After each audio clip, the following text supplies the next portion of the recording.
Hello friend, myself Sunil Kumar Chaudhary. You all are welcome in my YouTube channel NAS Success Point. Last time we were discussing about the first chapter of class 9th, India size and location. हम लोगों ने India के बारे में बात की थी, जिसमें हमने इंडिया के लैटिट्यूडनल लॉन्गिट्यूडनल एक्सटेंशन की बात की थी। साथ में ही हमने इसके साइज़ को भी देखा था और इंडिया में एक line standard meridian line tropic of cancer की बात की थी, क्यों इम्पोर्टेंट है। साथ में ही इंडिया से कुछ बड़ी कंट्रीज हैं, उनको लेकर के भी कुछ फॉर्मूलों से हमने उनको याद किया था।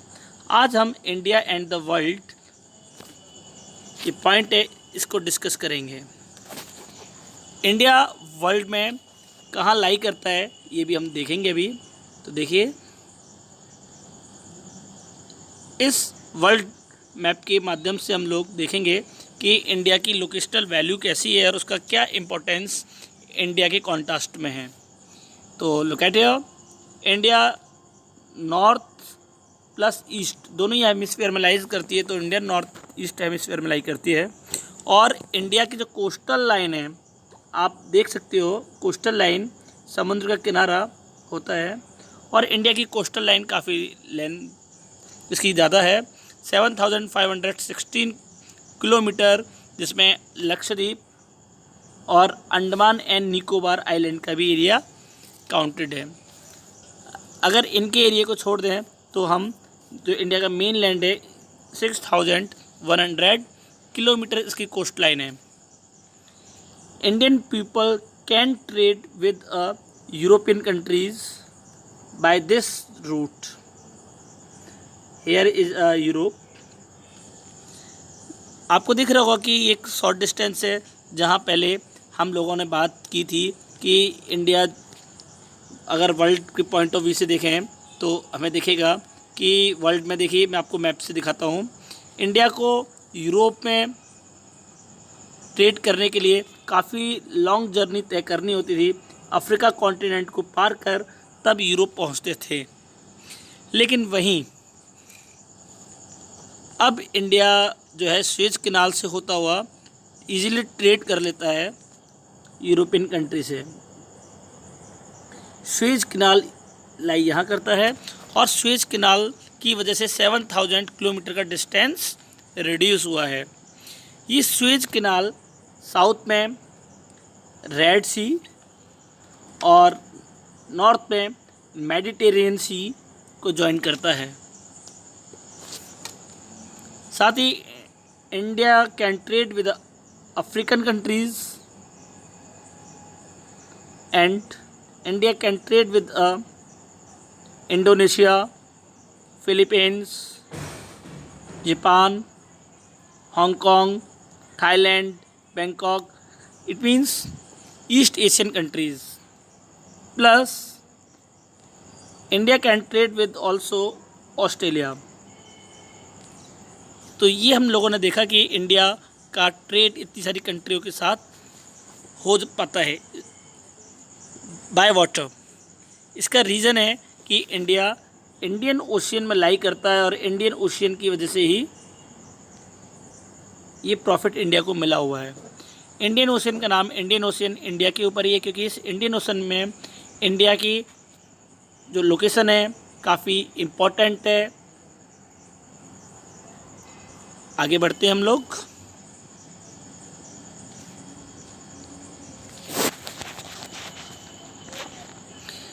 हम बात करेंगे कि इंडिया का जो ट्रेड है वो पानी के रास्ते से पहले हम देखेंगे काफ़ी एंशिएंट टाइम से ही इंडिया का ट्रेड फॉरेन कंट्रियों के साथ रहा है। जहाँ हिमालयन माउंटेन है, नॉर्थ ईस्ट की बात करूँ मैं, और north west, specially north west की मैं बात करता हूँ। नॉर्थ वेस्ट में जो पाकिस्तान के टच में है, वहाँ से पैदल होते हुए भी इराक, ईरान, अफ़गानिस्तान की तरफ होते हुए इंडिया वेस्ट एशियन कंट्री के साथ भी ट्रेड करता था। और वहीं साथ में हम देखते हैं हमारी जो इंडिया कंट्री है उसका ट्रेड नॉर्थ की कंट्रियों के साथ भी कुछ रास्तों से होता है। उन रास्तों को हम क्या कहते हैं? पासेस। हिमालयन माउंटेन जो कि इंडिया के नॉर्थ में है, वहाँ से कुछ गैप हैं, हाइट से नीचे की तरफ स्लोप में आते हैं तो कुछ रास्ते बने हुए हैं, उन रास्तों को पासेस कहते हैं, हिंदी में उनको दर्रा कहते हैं। और बहुत पुराने समय से ही इंडियन पीपल नॉर्थ में जाते थे और नॉर्थ के चाइना तिब्बत के लोग इंडिया में आकर के ट्रेड करते थे। साथ में ही हम देखते हैं कि रामायण, पंचतंत्र जैसे हमारे उपनिषद और महाकाव्यों में भी पुराने समय का काफ़ी जिक्र मिलता है, जिसमें पता चलता है कि भारत से कई सारी चीज़ें विदेशों में लेकर के लोग जाते थे और वहाँ से भी कुछ लेकर के आते थे। जैसे कि अगर मैं बात करूँ कि इंडिया के स्पाइसीज़ मसलिन काफ़ी फेमस है। Muslin best quality of cotton है और इंडिया से एक्सपोर्ट होती थी फॉरेन में। वहीं हम बात कर रहे हैं कि साथ में हम देखते हैं कि स्पाइसीज़ मिर्च मसाले भी इंडिया की बहुत फेमस रहे हैं और वर्ल्ड में आज भी काफ़ी डिमांड है और काफ़ी पुराने समय से इसकी डिमांड रही है। तो हमने देखा कि इंडिया से लोग ट्रेड करते थे। वहीं इंडियन डेसिमल सिस्टम की भी मैं बात करूं तो इंडियन डेसिमल सिस्टम जिसको वर्ल्ड में लोग यूज़ करते हैं, ये भी भारत की ही देन है। दूसरी तरफ मैं बात करूं कि इंडिया में कुछ आपको ऐसे डॉम मिलते हैं जिनका जो स्टाइल है वो ग्रीक स्कल्पचर स्टाइल है। इट मीन्स कहीं ना कहीं ये स्टाइल फॉरेन से ही आया है और बहुत पुराने समय के भी डॉम हमें इंडिया में देखने को मिलते हैं जो कि वेस्ट एशिया के पैटर्न पर थे। तो इससे पता चलता है कि इंडिया का ट्रेड फॉरेन कंट्री के साथ बहुत पुराने समय से ही रहा है। Let's move to India's neighbours. Neighbours का मतलब पड़ोसी। तो यहाँ हम इंडिया के नेबर्स कंट्री की बात करेंगे और इंडिया की जो पोजीशन है वो साउथ एशिया में है। और इंडिया में हम बात करते हैं कि at present 28 states and 8 union territories हैं। अभी इस बुक्स में रिसेंटली डाटा नहीं है, लेकिन मैं आप लोगों को बता देता हूँ कि जम्मू एंड कश्मीर जो स्टेट है उस स्टेट को 2 पार्ट्स में डिवाइड कर यूनियन टेरिटरी बना दिया गया। तो इस तरीके से टोटल पहले 7 यूनियन टेरिटरी थी और 2 यूनियन टेरिटरी और बढ़ गई, तो टोटल 9 यूनियन टेरिटरीज़ हो गई हैं। वहीं एक यूनियन टेरिटरी दादरा और नगर हवेली दमन और दीव को मर्ज कर एक ही यूनियन टेरिटरी बना दी गई, दादरा और नगर हवेली। और इस तरीके से 9 में से एक कम होकर के टोटल 8 यूनियन टेरिटरी इंडिया में हैं। साथ में कुछ और भी क्वेश्चन हमें यहाँ देखने को मिलेंगे जिनको एक्सप्लेन मैं आपको करके बता देता हूँ। क्वेश्चन है the number of union territories along with the western and the eastern coast. Western coast और ईस्टर्न कोस्ट, यहाँ चलिए मैं आपको लोकेट करके दिखा देता हूँ कि इंडिया की किस पार्ट में यूनियन टेरिटरीज हैं। आप देख सकते हो कि जम्मू कश्मीर को 2 पार्ट में डिवाइड कर दिया। Jammu and Ladakh 2 union territories. Punjab और हरियाणा की common capital Chandigarh is also union territories. Delhi is also union territories.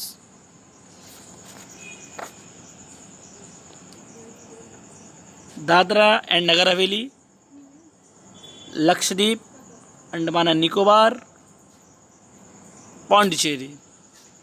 There are 8 union territories are India. Area wise, which is the smallest and which is the largest state? Area wise, largest and smallest. Area wise अगर हम देखें गोवा सबसे छोटी state है और सबसे larger state मैं ऊपर करके दिखा देता हूँ मैं आप लोगों को, राजस्थान।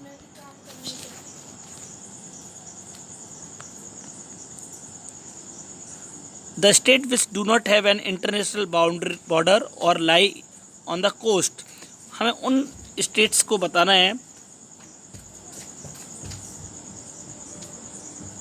जो कि कोई भी इंटरनेशनल बाउंड्री को टच नहीं करती और साथ में ही कोस्टल एरिया को भी टच नहीं करती हैं। देख सकते हो आप,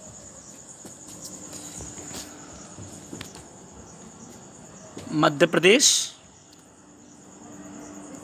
Telangana, Chhattisgarh, Jharkhand,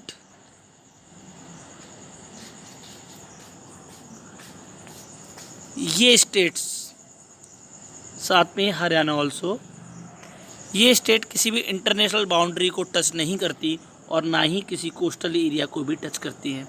it means 1 2 3 4 5 states India की ऐसी हैं जो कि किसी भी union international boundary plus coastal area नहीं है। Next question related to this,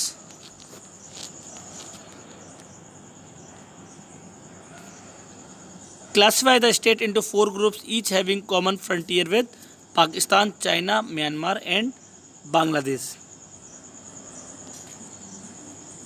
हमें उन कंट्रियों के नाम बताने हैं जो कि स्टेट्स के नेम बताने हैं जो कि पाकिस्तान से, अफ़गानिस्तान से, चाइना से, नेपाल से, इनसे बाउंड्री शेयर करते हैं। तो आप मैप में देख सकते हो गुजरात, राजस्थान, पंजाब एंड जम्मू एंड कश्मीर तो अब यूनियन टेरिटरी हो गई हैं।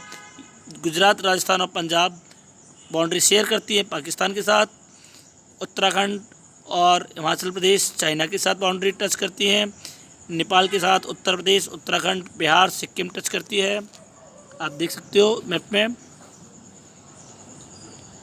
वहीं भूटान के साथ सिक्किम, असम, अरुणाचल प्रदेश ये बाउंड्री शेयर करती हैं। बांग्लादेश के साथ वेस्ट बंगाल, मेघालय, असम, त्रिपुरा शेयर करती हैं और म्यांमार के साथ नागालैंड, मणिपुर, मिज़ोरम अपनी बाउंड्री को शेयर करती हैं।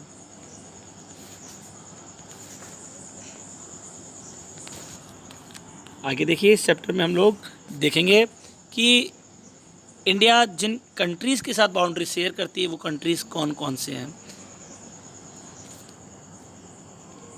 पाकिस्तान, अफ़गानिस्तान, कई जगह आपको ताजिकिस्तान दिखेगा लेकिन ताजिकिस्तान इंडिया की बाउंड्री से थोड़ा सा दूर है, आपको दिख रहा होगा, लेकिन ये इंडिया की बाउंड्री को टच नहीं करती। China, Nepal, Bhutan, Bangladesh and Myanmar. Here 1 2 3 4 5 6 7 countries आपको दिख रही हैं। फिर से बता देता हूँ, पाकिस्तान, अफ़गानिस्तान, चाइना, नेपाल, भूटान, बांग्लादेश और म्यांमार। अगर आपको ऑप्शन में श्रीलंका भी दिया जाए तो श्रीलंका इंडिया के साथ बाउंड्री को शेयर नहीं करता क्योंकि इसके बीच में गल्फ ऑफ मन्नार या पाक स्टेट इसके बीच में आता है, तो ये सेपरेट कर देता है वाटर बॉडी, तो ये इंडिया की मेन बाउंड्री को टच नहीं करता। आप देख सकते हो, आपको दिखा देता हूँ, ये भी आपके कोर्स में है। ये जो पार्ट है ये वाटर बॉडी वाला पार्ट है और इंडियन हेरिटेज के पॉइंट ऑफ व्यू से अगर हम बात करें तो यहाँ राम सेतु, जहाँ राम जी की सेना ने श्रीलंका में जाने के लिए एक सेतु का निर्माण किया था, एक पुल का निर्माण किया था, तो ये वही है। ऊपर से देखने पर ये हमें दिखाई देता है इसी तरीके से जैसे आपको यहाँ इसमें दिखाई दे रहा है।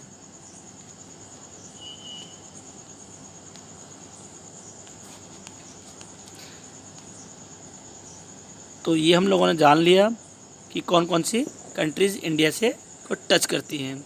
इसके अलावा 2 आइलैंड कंट्री भी हैं जो इंडिया की नेबरिंग कंट्री हैं। मैं नेबरिंग कंट्री की भी बात कर दूँ, श्रीलंका नेबरिंग कंट्री में ही आता है, मालदीव भी आइलैंड कंट्री है और ये भी नेबरिंग कंट्री में आता है। 1947 से पहले इंडियन जो स्टेट्स थी 2 पार्ट में डिवाइडेड थी। ये कौन कौन से पार्ट थे? एक था प्रोविंसेस, दूसरा था प्रिंसली। प्रोविंसेस जिसमें गवर्नमेंट ब्रिटिश गवर्नमेंट के अंडर में रूल करते थे और प्रिंसली स्टेट जो कि किसी राजा महाराजा किंग्स के अंडर में रूल होता था, मोनार्की सिस्टम था वहाँ पर। और वायसराय अपॉइंट होते थे सरकार के द्वारा प्रोविंसेस स्टेट में। और वहीं जो लोकल हेरिडेटरी सिस्टम चला आ रहा था, राजा का बेटा ही राजा बनता है, तो ये हमें देखने को मिलता था मोनार्की सिस्टम में, प्रिंसली स्टेट्स में।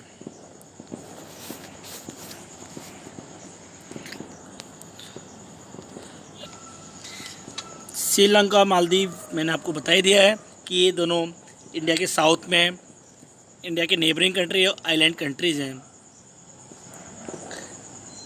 आगे बढ़ते हैं हम लोग।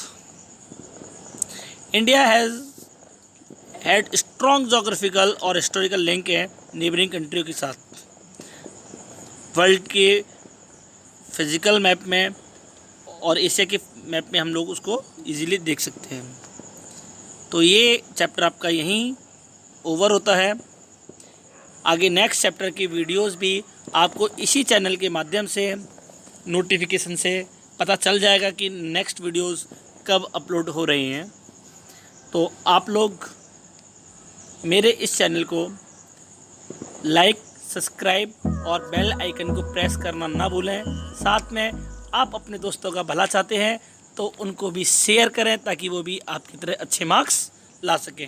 यदि इस चैप्टर से रिगार्डिंग आपका कोई भी क्वेश्चन है तो वो मुझे आप कमेंट के ज़रिए पूछ सकते हो। आपके कमेंट मेरे लिए काफ़ी इम्पोर्टेंट हैं और मुझे उनका इंतज़ार रहेगा। इसी के साथ ये चैप्टर पूरा होता है। जय हिंद।